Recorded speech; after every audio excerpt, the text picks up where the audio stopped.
کو نہیں آ رہی ہے اور فلسطینیوں کا خون بہائے چلا جا رہا ہے۔ فلسطینیوں کے مکانات، پناہ گاہیں، عمارتیں، خیمے کچھ بھی صہیونی فوج کی بربریت سے محفوظ نہیں ہیں۔ گزشتہ 24 گھنٹوں میں مزید 84 فلسطینیوں کو شہید کر دیا گیا ہے۔ 3 روز میں 250 سے زائد فلسطینی شہید کیے جا چکے ہیں۔ ایکچولی بمباری مزید شدت اختیار کر گئی ہے، پہلے بھی شدید ہی تھی، اب شدید تر ہو گئی ہے۔ فلسطینی وزارت صحت کے مطابق 24 گھنٹوں میں قحط کے باعث بھی 3 فلسطینی زندگی کی بازی ہارے ہیں۔ غذائی قلت کے نتیجے میں اب تک 131 بچوں سمیت 370 فلسطینی شہید ہو چکے ہیں۔ اقوام متحدہ کے مطابق 2 سالہ جنگ میں اسرائیلی فوج نے غزہ کے 21,000 بچوں کو معذور بھی کیا ہے۔ بات ساری یہ ہے what is it going to take to stop this؟ یہ اتنے سالوں میں اتنے لوگوں کو یہی سوال آتا ہوگا نا کہ اب کیا کیا جائے کہ یہ رکے۔ لیکن ہما ابھی ایک اور بات ہے، اور بات یہ ہے کہ اب یو اے ای اور دیگر ممالک پرٹیکولرلی یو اے ای جنہوں نے ابراہم اکارڈ کے تحت ان کو تسلیم کیا تھا، اب وہ اس پہ غور و خوض کرنے پہ مجبور ہیں، کیونکہ اسرائیل آج جمعرات انہوں نے جمعرات کو ایک بڑا اہم اجلاس بلانا تھا جس میں جو مغربی کنارہ ہے اس کے انیکسیشن کے حوالے سے پلان واضح ہونا تھا یا اس پہ ڈسکشن ہونی تھی۔ جو ملک اب تک نہیں بولے تھے اٹس اباؤٹ ٹائم ٹو کہ وہ بول لیں، جس طرح کہ آپ یو اے ای کا ذکر کریں۔ اعزاز چودھری صاحب نے ہمیں جوائن کیا ہے، سینئر سفارتکار ہیں، سابق سیکرٹری خارجہ ہیں۔ چودھری صاحب، اسرائیل نے بھوک کو ہتھیار بنا لیا ہے، یہ تمام دنیا دیکھ رہی ہے، مان بھی رہی ہے، ایکنالج کر رہی ہے، اسرائیل سے مطالبہ بھی کر رہی ہے کہ ایسا نہ کرے۔ ان مطالبات کا اثر کیوں نہیں ہو رہا؟ اسرائیل کسی کی نہیں سن رہا، کیوں؟ جی بہت شکریہ۔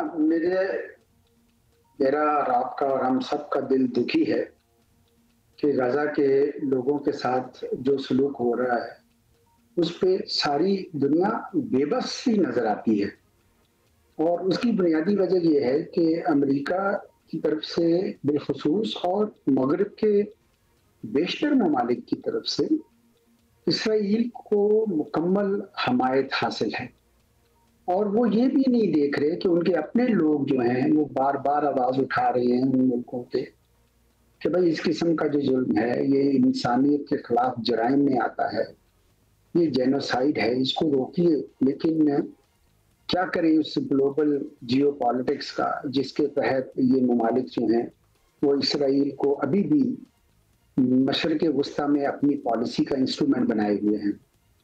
زیادہ دکھ کی بات یہ ہے کہ ہماری مسلمان دنیا اور عرب دنیا بھی کچھ کر نہیں سکی خاص۔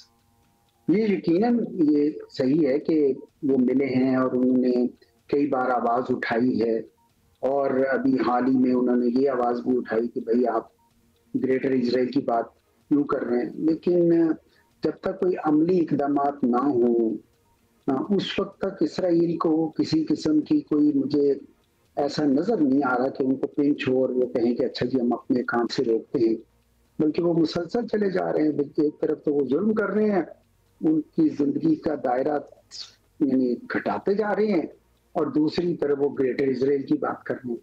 تو یہ بڑے ہی دکھ اور افسوس کی بات ہے جس پہ ہم فی الحال، اور میں کیا کہوں اس کے کہ ایک بے حسی سی نظر آ رہی ہے دنیا میں، اتنے لوگوں کو اس طرح کی زندگی جینے پر مجبور کیا جا رہا ہے، بلکہ زندگی کیا جی رہی ہے، روز دسیوں کے حساب سے وہ جان دیتے ہیں۔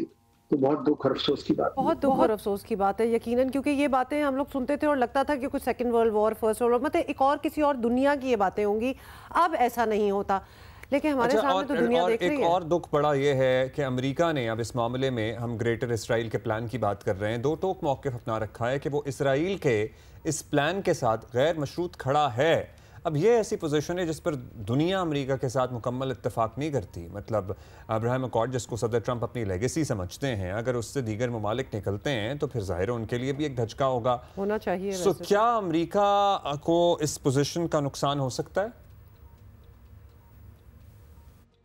کہ امریکہ کے اندر ایک تو جوش لابی ہے، اور جوش لابی نے اس طریقے سے کیا کہ اپنے آپ کو ایک تو فائنینشل سرکلز میں بہت مضبوط کر لیا پچھلی کئی دہائیوں میں، اور دوسرا میڈیا میں۔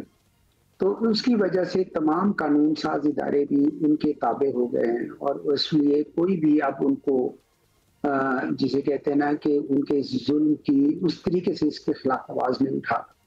اور دوسری بڑی چیز جو ہے وہ یہ ہے کہ اسرائیل کو امریکہ نے